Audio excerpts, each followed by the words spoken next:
वृत्तम अनुवदते उत्तर ग्रंथ अवतारणाया।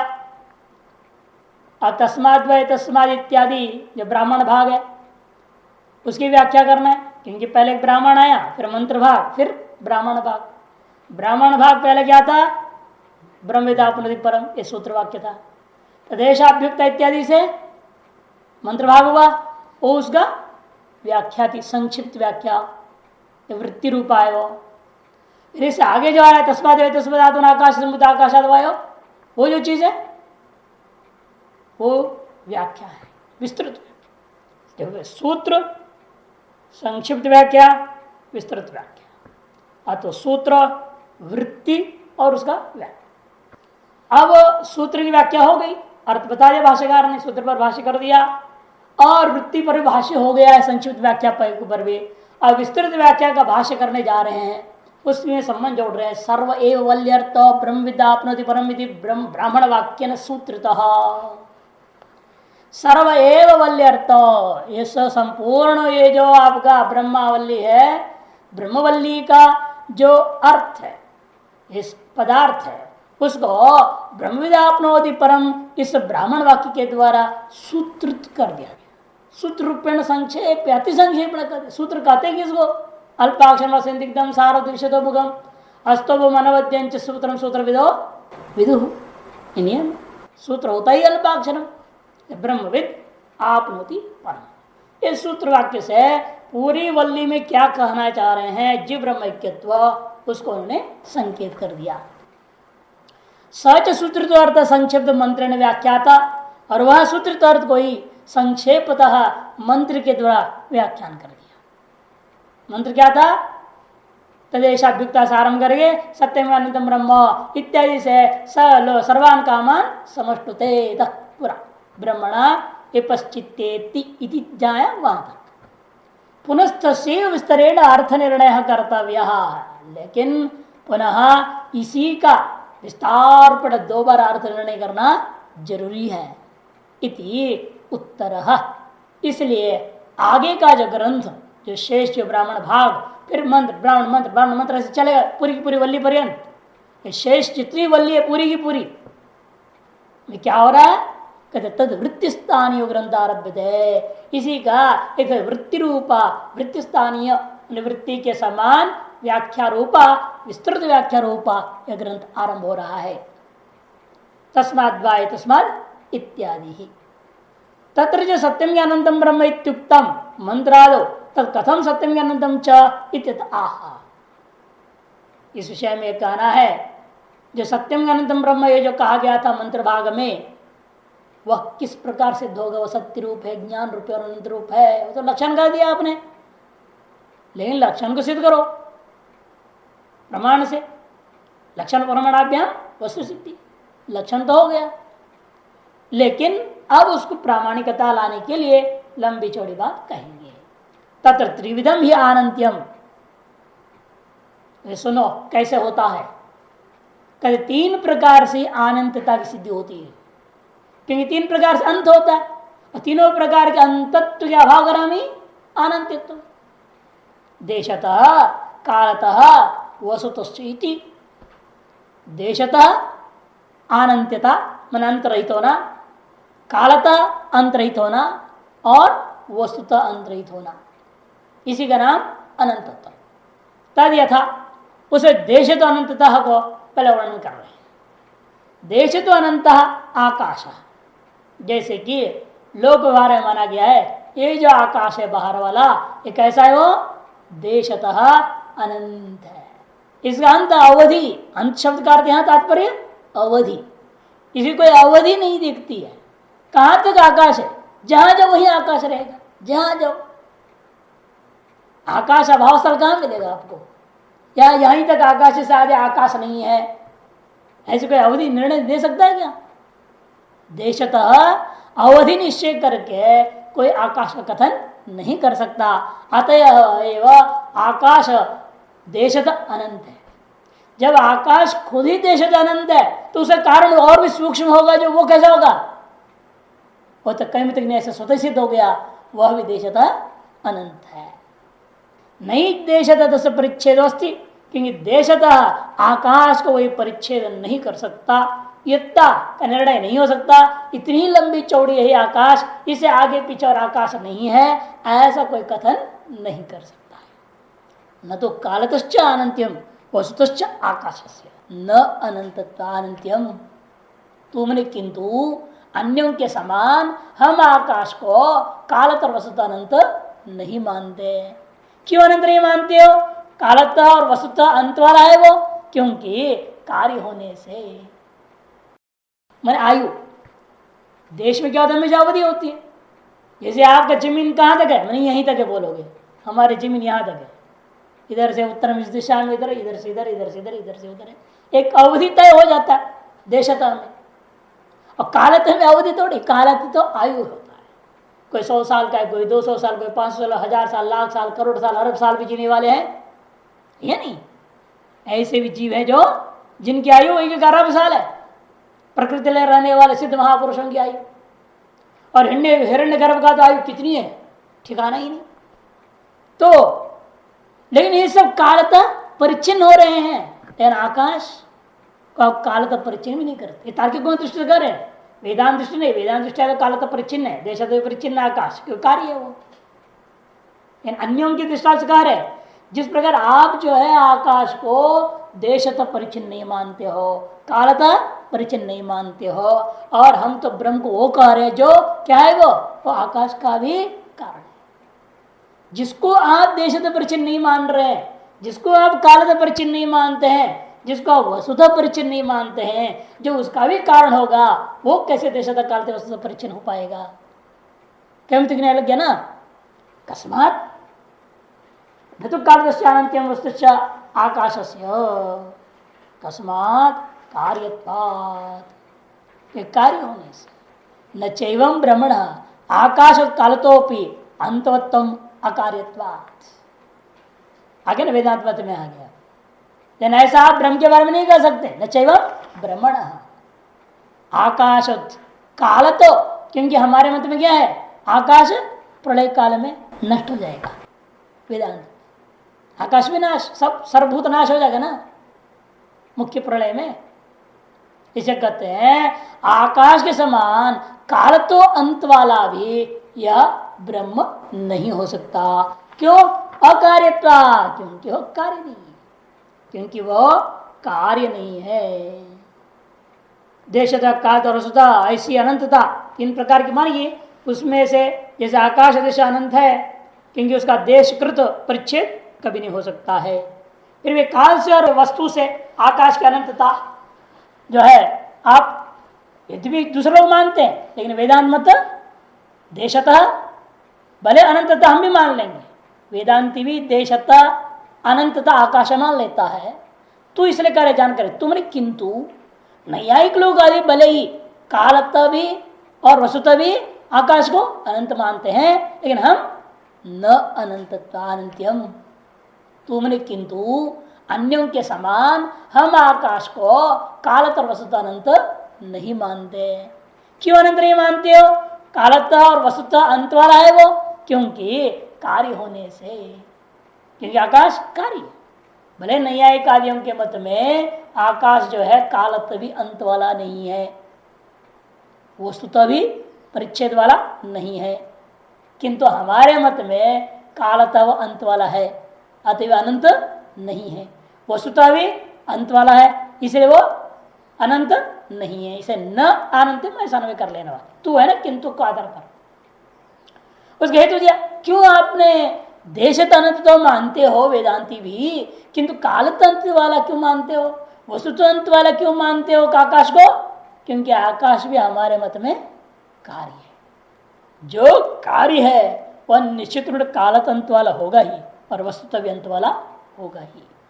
कस्मात कार्य, इन ऐसा ब्रह्म के बारे में भी आप नहीं कह सकते हो। न चैवं ब्रह्मण, ब्रह्म के बारे में आप ऐसे कह सकते हैं। क्यों? काशतः आकाश के समान कालतः वह अंत वाला है, ऐसा ब्रह्म के बारे में नहीं कह सकते। क्यों? हेतु दे दिया अकार्यत्वात्, क्योंकि ब्रह्म कार्य नहीं है। कार्यम ये वस्तु कार्य न परिचित थे, क्योंकि लोक में व्यवहार में देखने को साफ दिख रहा है, जो कोई भी कार्य है वही वस्तु काल के द्वारा परिच्छिन्न होता है। कार्यमी वस्तु, कार्यभूता जो वस्तु है वह काल तक परिच्छिन्न जरूर होगा, वस्तु तक परिच्छिन्न जरूर होगा, इसे कोई संशय नहीं है। या नहीं, कोई भी कार्य उत्पन्न हुआ है उसको आप क्या लिखते हैं वहां, डेट ऑफ बर्थ बोलते हैं ना, इसका जन्म तारीख ये है। और वैसे तैयार हो फैक्ट्री वगैरह में उत्पादन तारीख, डेट ऑफ मैन्युफैक्चरिंग कहते हैं उसमें। और डेट ऑफ एक्सपायरी भी लिखा रहता है, दवाई वगैरह में क्या है लिखते हैं कि नहीं, इस अवधि के अंदर इसको इस्तेमाल कीजिए, इस अवधि के बाद बेकार है दवाई, नुकसान दे सकता है, जहर बन सकता है, खतरा हो सकता है। उसकी अवधि तय है, उत्पादन तारीख निश्चय है ना, और उसका निष्पादन तारीख भी निश्चय कर दिया गया। आपका जन्म का तारीख तय है, भले आपको मालूम नहीं, लेकिन आपका मरण तारीख भी तय है, आपको मालूम नहीं, बात अलग चीज है, लेकिन आपके शरीर का मृत्यु का तारीख, उसका जो है समय सब लिखा हुआ है। उससे पहले आप मरना चाहो तो मर नहीं सकते, उसके बाद एक सेकंड भी जीना चाहो तो नहीं जी सकते। हर एक कार्यभूता वस्तु के नियम है, वह कालतः जरूर परिच्छिन्न है।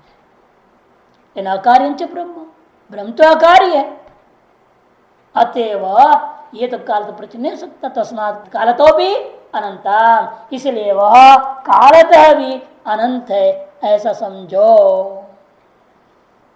इसलिए वह कालतः भी अनंत है।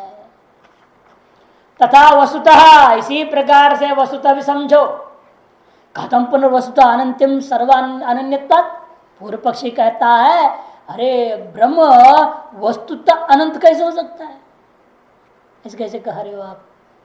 पूर्व पक्षी पूछ रहा है कथम पुनः वस्तुतः अनंत्यम भिन्नम वस्तु वस्तुअंतर से अंत भवति, क्योंकि जो है भिन्न जो वस्तु होते हैं, एक वस्तु दूसरे वस्तुअंतर से अंत वाला हो जाता है, अवधि वाला में हो जाता है। वस्तुअंतर बुद्धि ही प्रसक्ता वस्तुअंतरात् निवर्तते, एक वस्तुअंतर की बुद्धि जैसे उत्पन्न होती है, अपने आप वस्तुअंतर की बुद्धि निवृत्त हो जाएगी। जैसे आपका अयम घटक ज्ञान उत्पन्न हो गया तो अपने आप इससे पहले जो पैदा हुआ था अयम पठक ज्ञान निवृत्त होगा कि नहीं होगा, या नहीं। अति ज्ञान जिसलिए सभी वस्तुओं से अनंत है, अतएव अनन्य होने की वजह क्या हो रहा है, सभी वस्तुओं के साथ ज्ञान रूपा ब्रह्म अनन्य होने पर भी एक कालावच्छेदन आपको एक ही वस्तु का ज्ञान हो रहा है। अयम घटक ज्ञान हुआ तो अयम पठक ज्ञान नहीं, अयम पठक ज्ञान हुआ तो अयम घटक ज्ञान नहीं। इसका मतलब ज्ञान भी वस्तु से परिचिन हो रहा है। अज्ञान ब्रह्म आपने कहा है, अतः ब्रह्म वस्तु से परिचिन हो जाएगा। पूर्व पक्ष वस्तुंतर बुद्धि ही प्रसक्ता वस्तुंतरात् निवर्तते, ये तो यस्य बुद्धि निवृत्ति स तस्यन्तः, जिस वस्तु से जो बुद्धि निवृत्त हो जाती है वही उसका अंत समझ लो। जैसे पटबुद्धि उत्पन्न होते ही घट से आपकी बुद्धि निवृत्त हो गई है ना, ये तो यस्य मैंने घट से यस्य बुद्धि विनिवृत्ति, जिस ज्ञान की निवृत्ति हो गई वही उसका अंत समझो। तद यथा दृष्टांत से समझा रहे, यथा गोत्व बुद्धि अश्वत्थात् विनिवर्तते, जैसे गोत्व बुद्धि हो गई तो इससे पहले हुई जो अश्वत्थ बुद्धि थी वो निवृत्त होगी कि नहीं होगी। अश्वत्थ बुद्धि निवृत्त हो गई तो गोत्व बुद्धि हो जाती है। इति अश्वत्थांतम गोत्वम, इसलिए कहा जाएगा अश्वत्थ रूपी अंत वाला है गोत्व ज्ञान। इति अंतवदेव भवति, इस तरह से अंत वाला ही है वो। सच अंतो भिन्नेषु वस्तु दृष्टो नैवं ब्रह्मणो भेद। लेकिन समस्या है, पूर्व पक्षी के जवाब में सिद्धांत कहता है वह अंत अत्यंत भिन्न पदार्थों में देखने को मिलता है, लेकिन नैवं ब्रह्मणो भेद, ब्रह्म का लेकिन किसी के साथ भेद तो है नहीं ना। ब्रह्म का किसी के साथ यदि भेद होता तो वहां भी ऐसा हो सकता था, ब्रह्म की बुद्धि हो गई तो अन्य बुद्धि निवृत्त हो जाएगी, ऐसी बात नहीं है। अतो वस्तुपि अनंत्यम, इसे वस्तुतः भी वह अनंत है ऐसा समझो। कि जो सर्व अनन्यत्व है, हेतु क्या है इसमें, मुख्य हेतु वही है, सब से अनन्य, सभी से यदि भिन्न होता तो जो भिन्न है असल में क्या है, आदमी अपने पत्नी बच्चों को अनन्य भले मान रहा है लेकिन है वे उस आदमी से भिन्न, तभी वो तंग करते हैं। लेकिन ब्रह्म सारा जगत को अनन्य मान लिया, ऐसी बात नहीं है। वास्तव में अनन्य है, ये नहीं कि भिन्न होता हुआ अनन्यत्व भ्रांति है, ऐसा नहीं है। जैसे दृष्टांत हम लोग लिए, एक गृहस्थ आदमी का पत्नी बच्चे क्या है, आदमी भले अनन्य मान रहा पत्नी बच्चों को, किंतु वास्तव में वे अनन्य है क्या? वास्तव में तो भिन्न है, वो भिन्न उपाधियां है। लेकिन ब्रह्म से जगत जो अनन्य कहा जा रहा है, वास्तविक अनन्यत्व है, वास्तविक कोई भेद वहां नहीं है। जैसे मृत्तिका और घट में है, उसी प्रकार से ब्रह्म और जगत में अनन्य है ना। मृत्तिका में घट क्या है? अनन्य है। अतएव क्या मृत्तिका से अलग घट हो सकता है? मृत्तिका अवधि बनाकर के घट बुद्धि हो गई, मृत्तिका बुद्धि निवृत्त हो जाएगी तब घट बुद्धि होगी, ऐसा कहोगे? मृत्तिका निवृत्त हो गई फिर तो घट भी निवृत्त हो जाएगा ना। मृत्तिका के बिना घट कहां से टिकेगा? इसीलिए जिस प्रकार से मृत्तिका और घट अनन्य है, उसी प्रकार से यहां पर भी ब्रह्म और जगत अनन्य होने से वस्तुतः अपरिच्छन करना पड़ेगा। कि वस्तुतः परिच्छेद वही होता है जब दो वस्तु का भेद हो।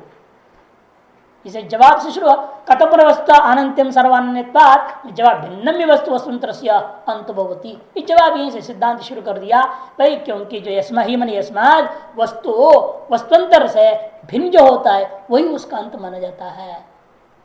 कि वस्तुंतर बुद्धि होने से प्रसक्त जब होता है तो वस्तुंतर से निवृत्त हो जाता है। ये तो यसे बुद्धि निवृत्ति स तस्य अंतः, कि जिसका बुद्धि जिससे निवृत्त हो जाए वही उसका अंत माना जाता है। जैसा गोत बुद्धि इस होने से अश्वत्थ बुद्धि निवृत्त हो गया तो अश्वत्थ का अंत माना जाएगा गोत्व।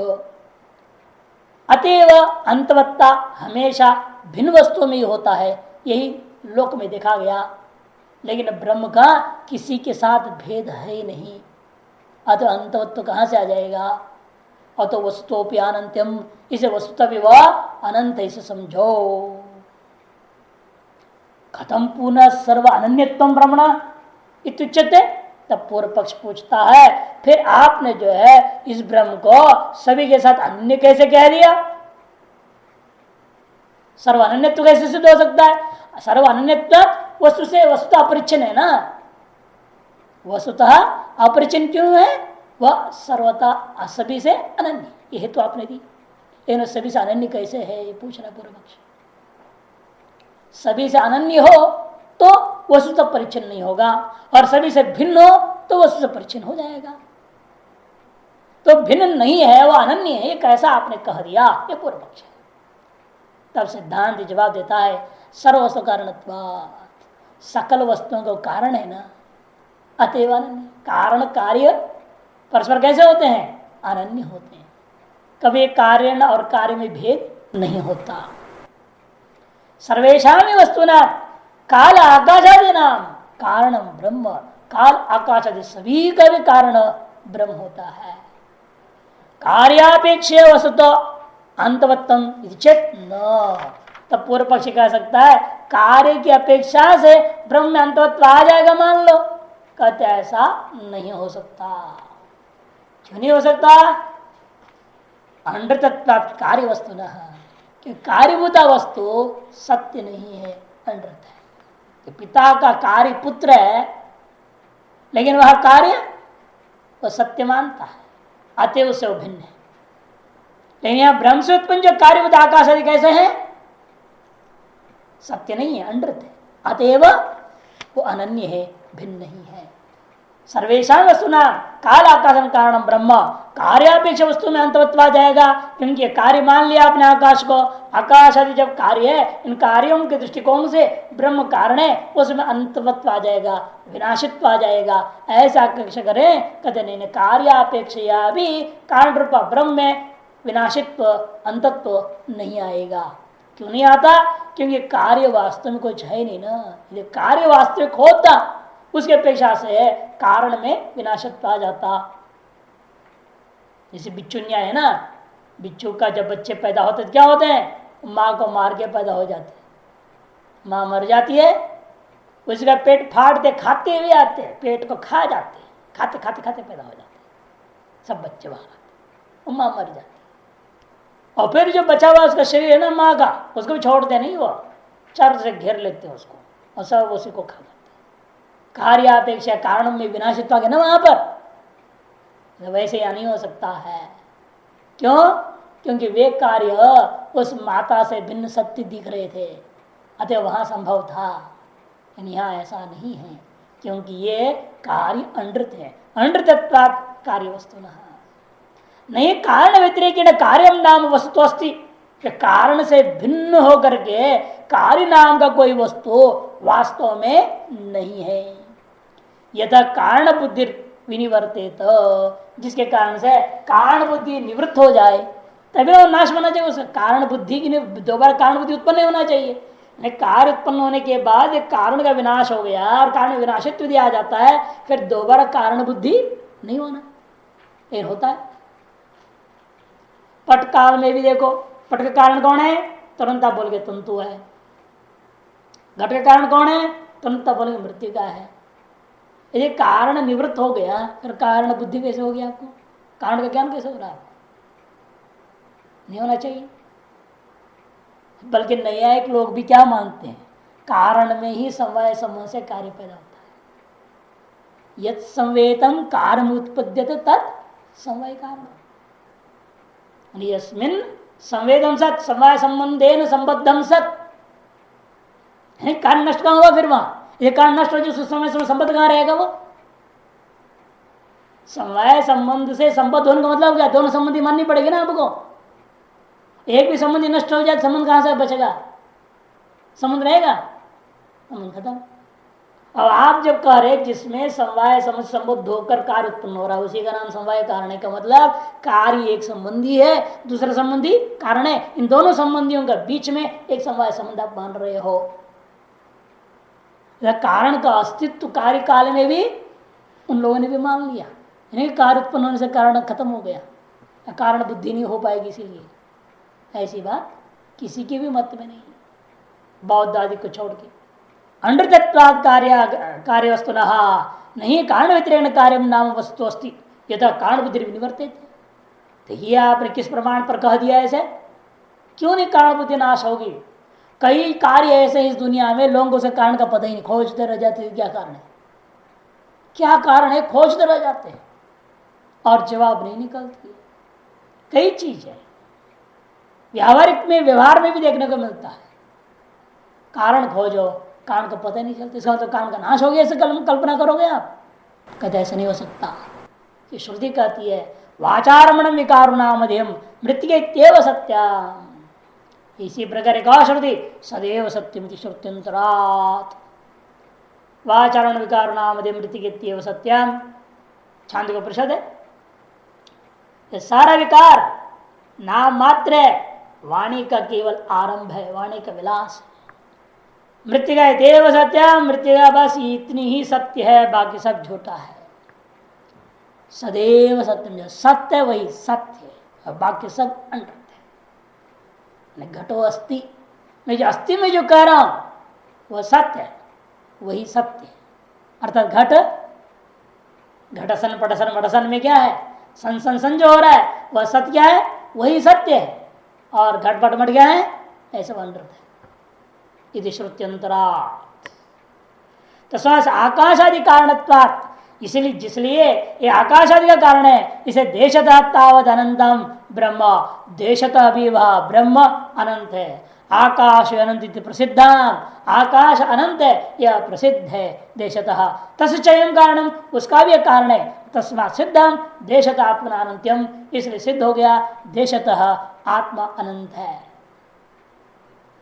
नहीं असर्वगतात सर्वगत उत्पद्यमान लोग किंचित दृश्यते, कि जो असर्वगत है, जो परिचिन्न है, उसे एक अपरिचिन्न कार्य उत्पन्न हो जाए, ऐसे देखने को नहीं मिलता। कि आकाश खुद क्या है? अपरिचिन्न है, उससे जो कारण कैसे होगा? उससे भी ज्यादा विशाल होगा, वो भी अपरिचिन्न मानना पड़ेगा। इसलिए क्योंकि परिचिन्न कार्य से कोई अपरिचिन्न वस्तु उत्पन्न हो जाए, ऐसा लोग हमें कोई दृष्टांत नहीं। किंतु अपरिच्छिन्न से परिच्छिन्न पैदा होता है। हमेशा कार्य कारण क्या होता है? ज्यादा होता है, कार्य छोटा पैदा होता है। उससे संकोच होगा, उससे और क्षुद्रता आएगी। आगे आप देखेंगे स्थूलता पड़ेगा। ब्रह्म से थोड़ी स्थूलता गया आकाश में, क्यों? निर्गुण था, इसमें क्या आ गया?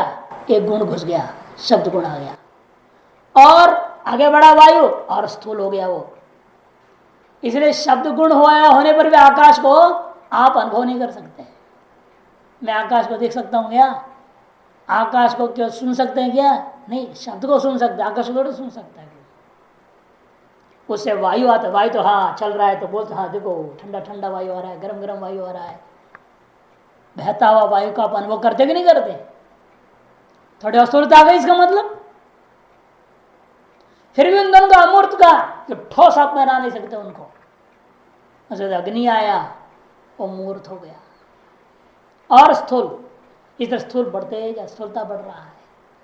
इसे अपरिच्छिन्न से परिच्छिन्न, सूक्ष्म से स्थूल, यही कारण से कार्योत्पत्ति की प्रक्रिया है।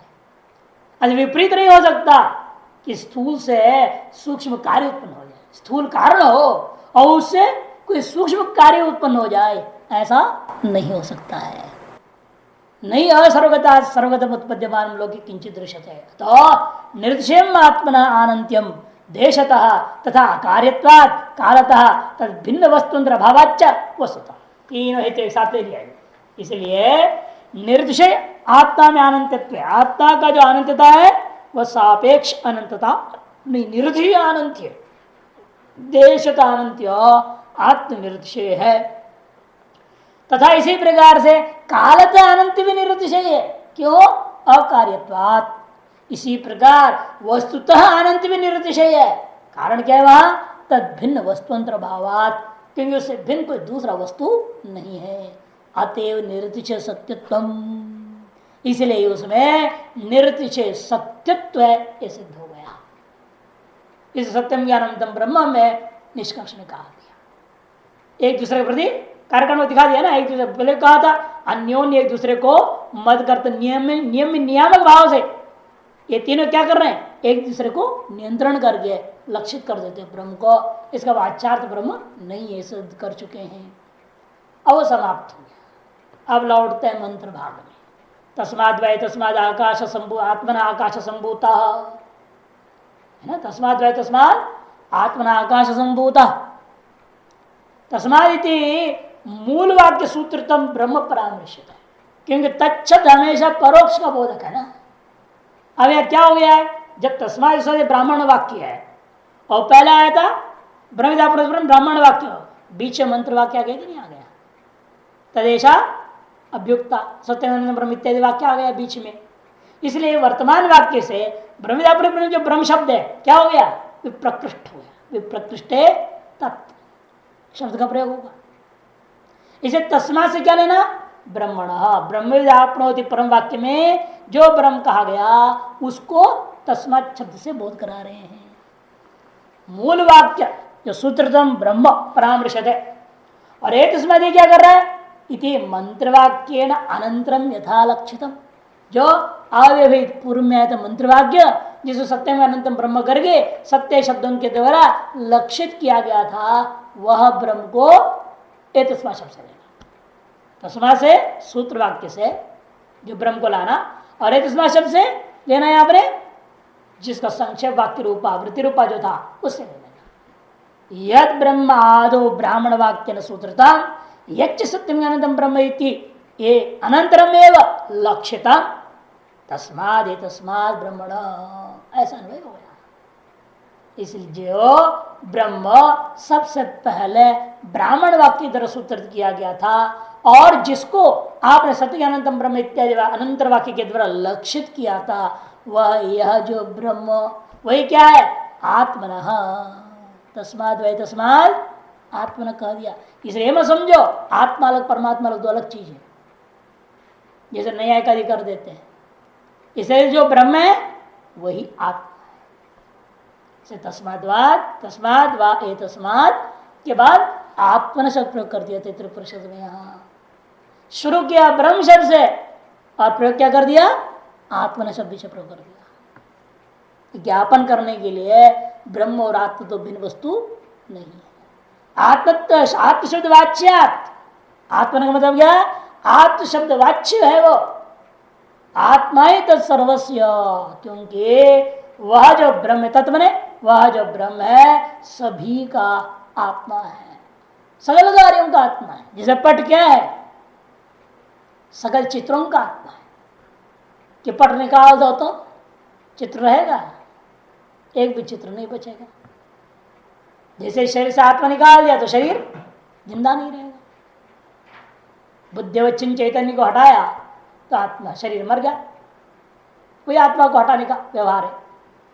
इसलिए जीवात्मा को ब्रह्म से भिन्न मानो, इतदर्थ ज्ञापन करते हुए कह दिया आत्म शब्द वाच्य ब्रह्म है, क्योंकि आत्मा ही तत् सर्वस्व।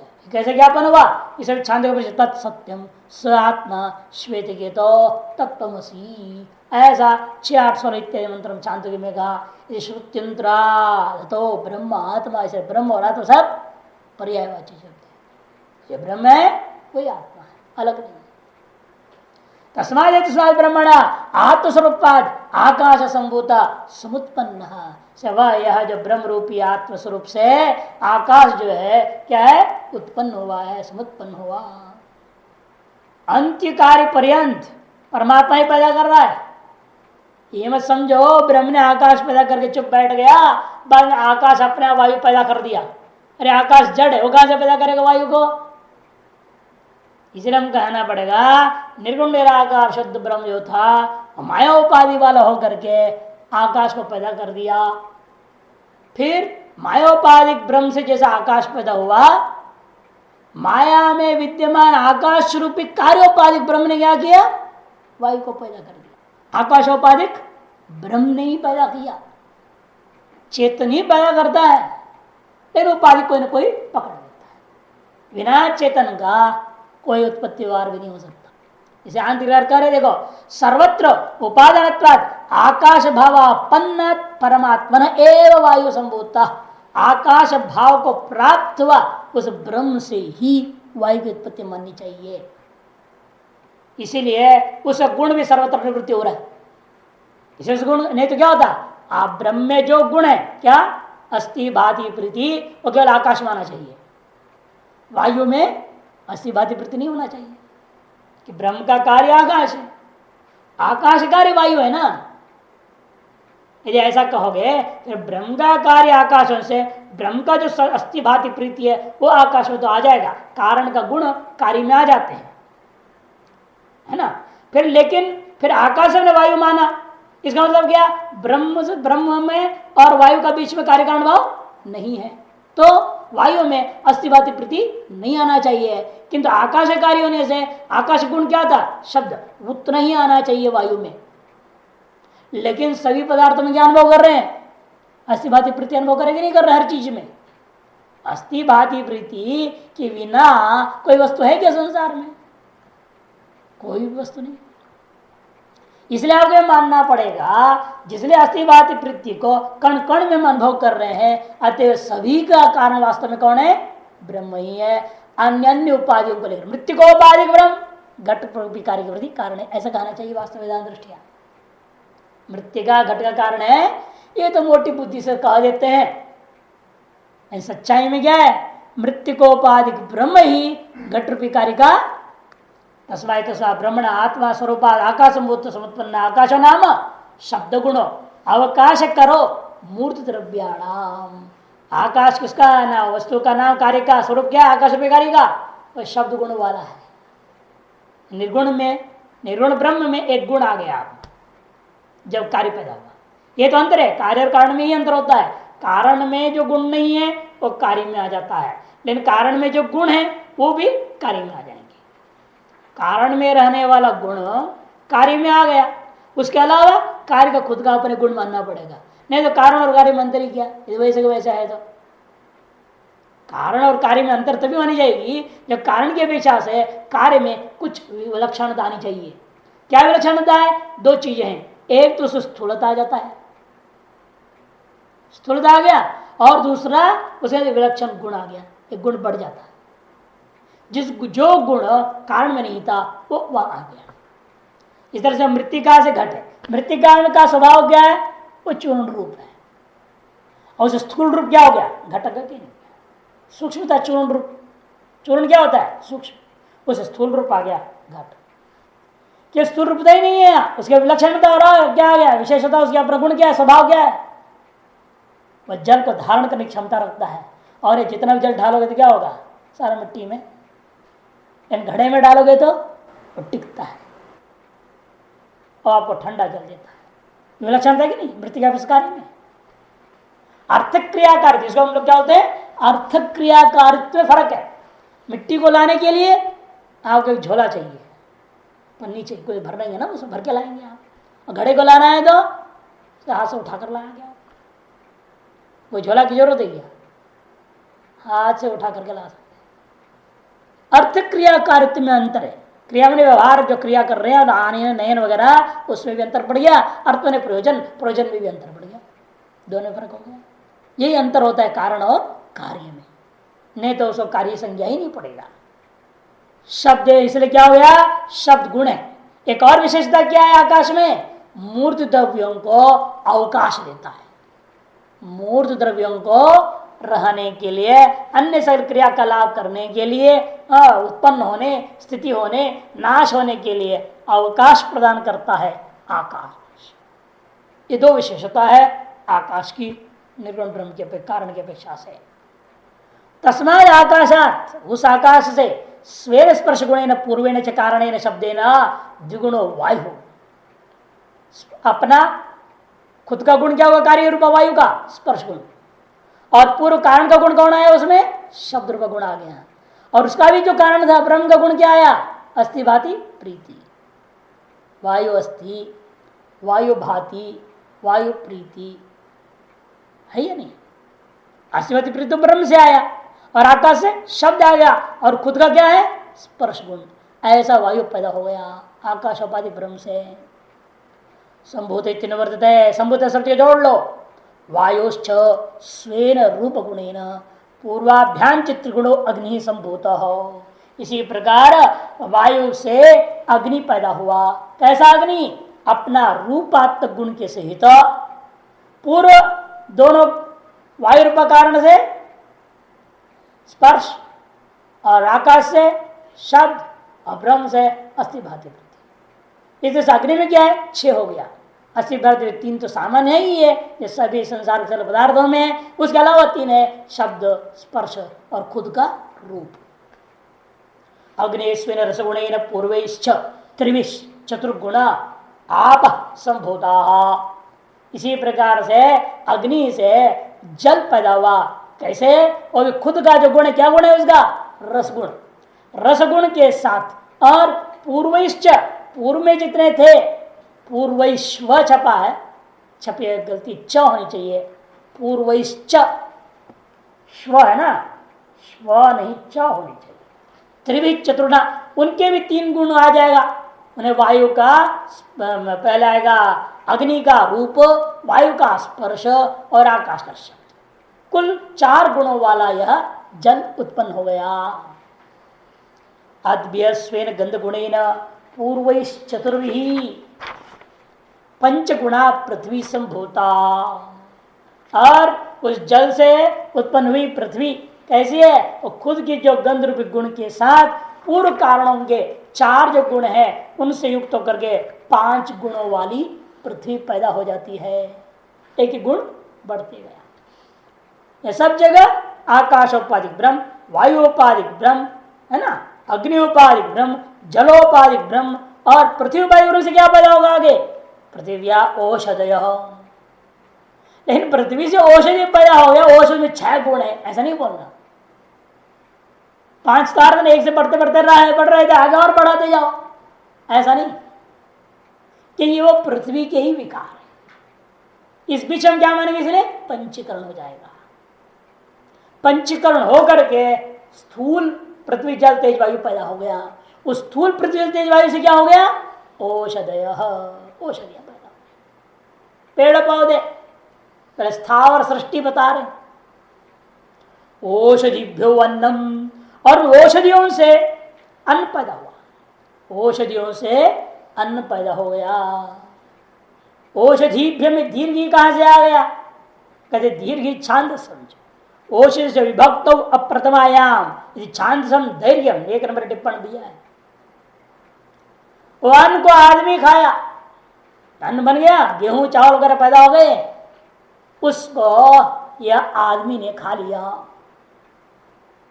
और खाने से अन्नाद रेतो रूपिण परिणतात् पुरुष श्रपाण्याद्याकृतिमान। अन्नाद पुरुष है ना, वहां पर अन्न से पुरुष पैदा हो गया। अरे अन्न से सीधे पुरुष कहां से पैदा हो जाएगा? नहीं तो बोरी में रखा हो, सीधा आगे पर खड़ा हो जाए, वहां पैदा होने लग जाए, दुनिया परेशान हो जाएगा। कहीं अन्न की स्टॉक ही नहीं रख सकेंगे ड्रम वगैरह में भी। इसे कहते हैं अन्न से पुरुष पैदा होने का मतलब सीधे अन्न से पुरुष पैदा नहीं हो सकता, किंतु होता क्या है? अन्नाद रेतो रूपेण परिणतात्। वो अन्न क्या हो गया? रेत रूप में परिणाम का प्राप्त हो गया। रेत बने, पुरुष में वीर्य बना, स्त्री में रज बन गया, और पुरुष स्त्री में बोया, तब जाकर के पुरुष आकार वाला, हाथ पैर आदि आकार वाले पुरुष पैदा हो जाता है। श्रपाण्यादिमान पुरुष सवाएश पुरुषो अन्न रसमयो अन्न रस विकार। और वह यह जो पुरुष पैदा हुआ वो कैसा है? वो अन्न रसमयो माने अन्न रस विकार, अन्न रस विकार है वो। पुरुष के आकार की वासना, ये वह पुरुष अन्न और रस का विकार होने से अन्न रसमय कहा जाता है। अन्न और रस का विकार है ना, इसलिए इसको अन्न रसमय कहा गया। विकार अर्थ में मैट प्रत्यय, मैट प्रत्यय जो है अनेक अर्थ में होता है ना, प्राचुर्य अर्थ में होता है, विकार अर्थ में होता है, अतिशय अर्थ में होता है, मधुवर्त में भी मैट हो जाता है। लेकिन यहां अन्न रस का विकार है, अतः प्राचुर्य भी ले सकते हैं। अन्य रसमयता, मैट प्रत्यय जो है अन्न रसमय में, वह प्रचुरता को बोध कराना। प्रचुर अन्न है, प्रचुर रस से ये बना हुआ है। थोड़े अन्न रस से भी बनेगा नहीं ना, क्योंकि आज तक कितना आप खाए हैं पता है? किसी को ये हिसाब किताब है नहीं। कितने क्विंटल चावल खा गए, कितने क्विंटल आटा खा चुके हैं, कितना क्विंटल दाल खाए, खट्टे सब्जी कितने खा चुके हैं, किसी को पता है नहीं। कौन नाप रख रहा है? रोज खा रहे और हग रहे, खा रहे हग रहे, छुट्टी पाई, मतलब ही नहीं, बन रहा है शरीर, अन्न रसमय शरीर। पुरुषाकृति भावित सर्वेभ्य अंगेभ्य तेज संबुधम रेतो बीजम तस्माद यो जाते सौपि तथा पुरुषाकृत रेव स्यात्। एक विशेषता और बता रहे यहां देखिए कि पुरुषाकृति से भावित होता है वीर्य। इसलिए आदमी ने औरत में बीज बो दिया और औरत से कुत्ता पैदा हो जाए, होगा क्या ऐसे? और कुत्ता ने कुतिया में बीज बो दिया और कुतिया से आदमी पैदा हो गया, ऐसे क्यों नहीं होता? अनरस में तो विकार है, कुत्ता भी रोटी खा रहा है, आप भी रोटी खाए, फर्क क्या पड़ा? कुत्ता का वीर्य ऐसा है जो कुतिया से कुत्ते ही बच्चा पैदा हो रहे, आदमी का वीर्य है, वीर्य तो वीर्य है। ऐसे कोई कहे तब जवाब दे रहे भाई ऐसा नहीं होता, वह वीर्य आपकी भावनाओं से भावित, आपकी वासनाओं से वासित। पुरुषाकृति भावित में सर्वेभ्य अंगेभ्य, पुरुष की आकृति से भावित है और उसी सकल अंगों से जो तेजस संभूतम रेतो बीजम भवति, उस सकल शरीर में जैसे कण कण, दूध के कण कण में क्या है? घी है, वहां से घी निकल रहा है। जैसे गाय का शरीर के कहाँ है दूध? हर खून के बूंद बूंद में व्याप्त, पूरे शरीर में दूध व्याप्त है, और थन से केवल प्रकट होता है।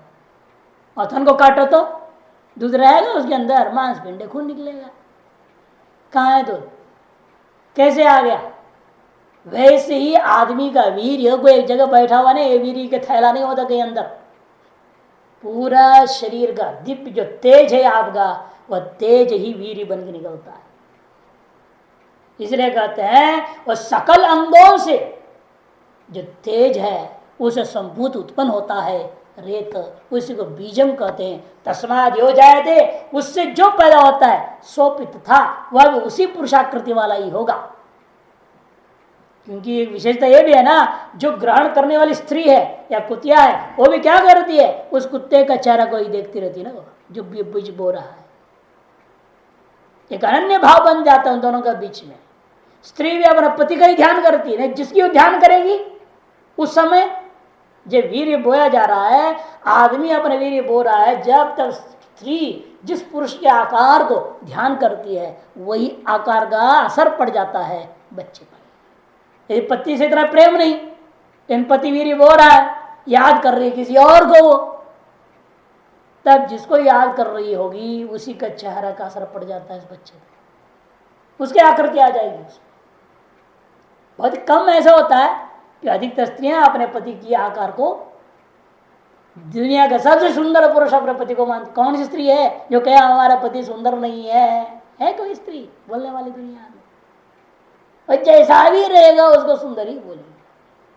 अति उसी की भावना उसके दिमाग में रहती, छिप गए एकदम फोटो रहता है, तो अंदर जो गर्भ में वही चेहरा बन जाता है, वही आकृति बन जाती है। सोपित था पुरुषाकृत एवं स्यात्। ये केवल मनुष्य की बात नहीं, सर्वजातिषु जायमाना नाम जनकाकृति नियम दर्शना। सकल जातियों में कोई पशु, कुत्ता, बिल्ली, घोड़ा, गधा, कुछ भी हो, सकल जातियों में उत्पन्न होता हुआ जो भी वस्तु हो वह जनक की आकृति के ही होता है। यही नियम इस लोक में देखने को मिलता है। लेकिन बहुत सारे पुराणों में अलग अलग कहानी है ना। कान तो घोड़े के थे, गोकर्ण, इसे उसका नाम ही पड़ गया। गाय के कान के जैसे थे ना, इसे गोकर्ण नाम पड़ गया। अश्विनी कुमार, देखो शरीर पूरा देवता का, लेकिन घोड़े का चेहरा है। ऐसे बहुत सारे हैं कहानियां। शरीर मछली का, चेहरा पुरुष आदमी का, ऐसा वर्णन है। वो सब विलक्षणताएं अपवाद मात्र होते हैं, तो सामान्य है ना। नियम का दिन सामान्य नियम तो क्या, सामान्य रूप है ना, जनक का आकृति होता है हमेशा। विलक्षणता जो आता है वह अपवाद मात्र कहीं कहीं देखने को मिलता है। सर्वेशा अनरस विकारत्वे ब्रह्मवंशत्वे च अविशिष्टे कस्मात् पुरुष एव गृह्यते प्राधान्य। तो पूर्व पक्षी कहता है सभी के सभी अन्न रस का विकार है, चाहे पशु हो, पेड़ हो, पौधा हो, कुछ भी हो, सब क्या अन्न रसमय चीज है। जैसे पेड़ भी क्या कहते हैं ना, रसों को वो खींचता है। इसे सामान्य मिट्टी में जो रस नहीं मिलते तो आप क्या करते, गोबर डालते हैं, खाद डालते हैं, उन खादों से वो रस लेता है, तब वो पुष्ट होता है। आज जिन पेड़ों में नहीं डालते हो खाद, बेचारा क्या है, उगे गए, पतला पतला रहेगा, फल भी समय पर रहेगा ढंग से। साल में 1-2 बार हम लोग क्या करते हैं, हर पेड़ का चारों खोद करके गोबर डाल के खाद डालते हैं, फिर मिट्टी, फिर पानी। अन्न खाद, पानी है रस, तो अन्न रसमय हो गया कि नहीं हो गया? वो भी हर चीज ऐसा ही है। इतना ही नहीं, ब्रह्मवंश सब ब्रह्म से पैदा हुए ना सारा सारा। तत्तुपाधिक ब्रह्म, तत्तुपाधिक ब्रह्म आप बोलते हो, आकाशोपाधिक ब्रह्म, वायुपाधिक ब्रह्म, वैसे कुत्ता उपाधिक ब्रह्म, श्वोपाधिक ब्रह्म, श्वा कुत्ता, उसके उपाधिक ब्रह्म। तो ब्रह्मवंश ही सारे के सारे सब अन्न स्वीकारी हैं। फिर आप यहां पर जो है पुरुष शब्द क्यों प्रयोग किया श्रुति ने? जीव कहता, प्राणी कहते हुए साधारण से प्रयोग करते ना, प्राणी कह देते, प्राणी सब हो जाते। तो अविशिष्ट कस्मात् पुरुष एव गृह्यते, सर्व सामान्य बात है, सभी के सभी अन्न रस में होते हैं, सभी ब्रह्मवंशी ही है, फिर पुरुष शब्द आप क्यों ग्रहण कर दिए? जवाब देते प्राधान्यात्। कारण है ये वेद किस लिए बन रहा है? वेद किस लिए है? ज्ञान और कर्म की चर्चा करने के लिए, है ना। और ज्ञान और कर्म में अधिकार किसको है? पशु का ही ज्ञान, वो कर्म कर सकता है, विधिवत ज्ञान हासिल कर सकता है, श्रवण निध्यासन। इसीलिए कहते किम पुनः प्राधान्यम, क्या प्राधान्यता है इस पुरुष में? क्या प्राधान्यता है कि इसको आप महत्व दे रहे हो और पशुओं को सबको छोड़ दिया? तब कहते हैं कर्म ज्ञानाधिकारी हो प्राधान्य, कर्म और ज्ञान का अधिकार इसी में दिखता है, यही प्राधान्यता। और अन्य पशु भी तो कर्म कर रहे हैं, बड़ा वफादार होते हैं। कुत्ते को से क्या बड़ा वफादार होता है, ये आदमी तो कुत्ते से बेकार है, बेईमान है बोलते हैं ना। क्यों? बेईमानी कर दिया तो वफादार कहेगा, इसे तो बड़े कुत्ते को पालते और ईमानदारी से हमें साथ देता। ऐसे जो कुत्ते को देखा है जो अपने मालिक का जान बचाया।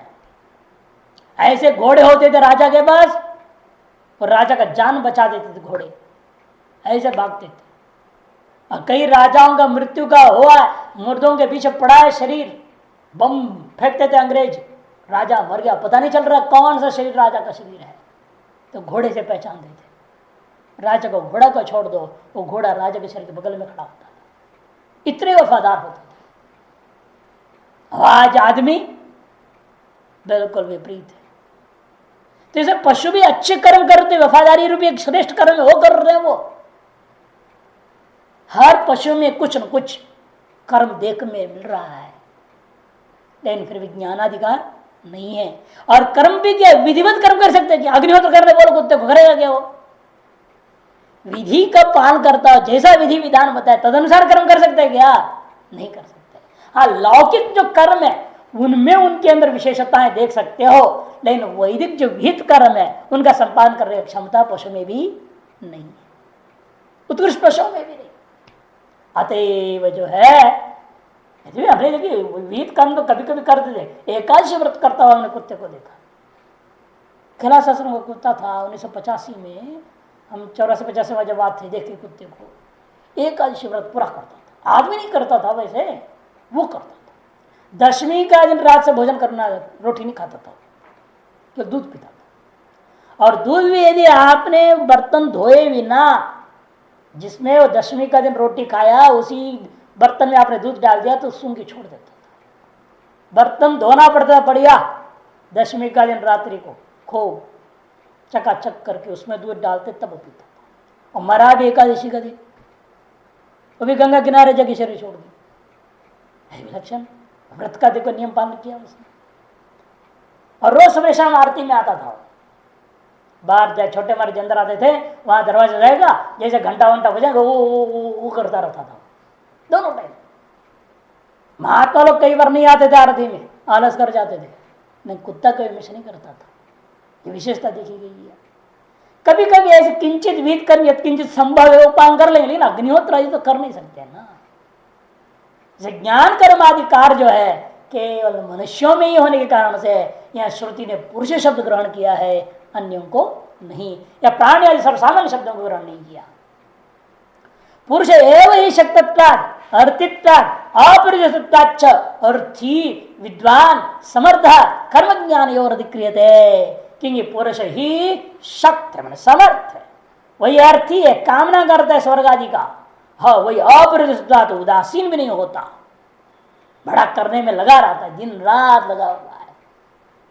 वह अर्थी है, वह विद्वान है, वह समर्थ है कर्म और ज्ञान में। उसी का इसलिए अधिकार मानना चाहिए, पुरुष का ही, अन्यों का नहीं। कर्म साधन में वह समर्थ है, पहला हेतु दिया इसलिए शक्तत्वात्। दूसरा हेतु अर्थित्वात्, क्योंकि उनके फलों का भी वह इच्छुक होता है। और अपरिदस्तत्वात्, और कभी भी किसी प्रकार से भी वह उदासीनता उसमें नहीं होती है कर्म और ज्ञान के प्रति। अतएव वह समर्थ है, वह अर्थी है, वह विद्वान होने से कर्म और ज्ञान में अधिकार पुरुष को ही है। इस विषय में ऐत्रेय आरण्यक प्रमाण है 2:3-2:5। ऐत्रेय आरण्यक है दूसरा अध्याय, तीसरे खंड, दूसरी अनुवाक का 5वां मंत्र है। पुरुषेत्येव आविस्तराम आत्मा सो हि प्रज्ञानेन संपन्नतमो विज्ञातम वदति विज्ञातम पचति वेद श्वस्तनं वेद लोकालोकौ मर्त्यनामृतम ईप्सति इत्येवं संपन्नः।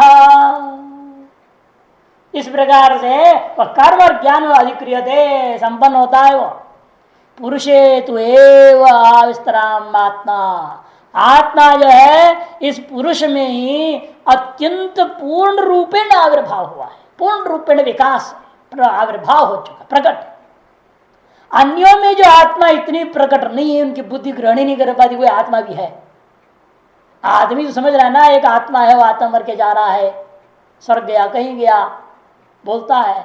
इन पशुओं में ये भान ही नहीं है कि शरीर से भिन्न कोई आत्मा भी है। वहां अपने आप के बारे में भी उन्हें कोई बुद्धि ग्रहण नहीं करती, मैं कुछ हूं।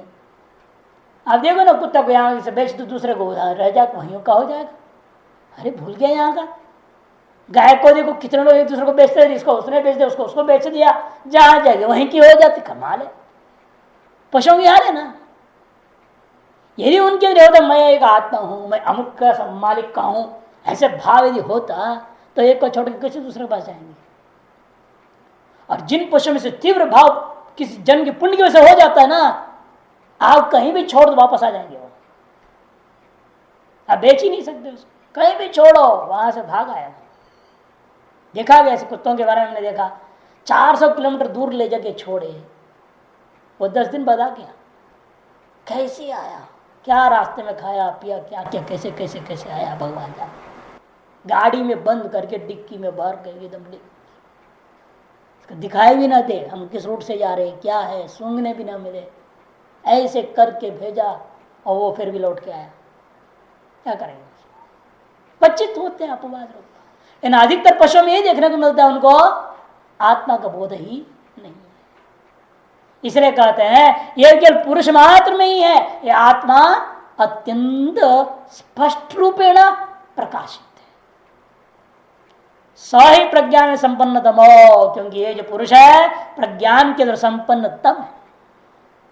स ही प्रज्ञान संपन्न तमो, विज्ञात वस्तु को कि वह कहता कि प्रकृष्ट ज्ञान से सर्वाधिक यही संपन्न होने के नाते वह जाने हुए पदार्थ के बारे में बोलता है। विज्ञातम वदति विहितत्वादि ना अवगतम। देखो टिप्पणकार, विहितत्वादि के द्वारा अवगत को योग कथन करता है, विज्ञातम पश्यति, विहितत्वादि के द्वारा अवगत को योग देखता है, विहित का ही कथन करता है, अविहित को बोलता नहीं। विहित को ही देखता है, निश्चित को देखता भी नहीं। वेद अश्वस्तनम, बीते हुए कल क्या था वो भी सब बात जानता है। वेद लोकालोको, इस लोक परलोक सब लोगों को जानता भी है। मर्त्यन अमृत विपसति, और मरणशील शरीर के द्वारा अपने आप को मोक्ष रूपी अमृतत्व को पाने की चेष्टा करता है, चाहता है। ये विशेषता इसमें अन्यों में नहीं है, अन्य किसी योनि में नहीं है। मर्त्य शरीर में रहता है वे, वह अमृतत्व को चाह रहा है। यह तो पुरुष में ही संभव है, दूसरे में नहीं।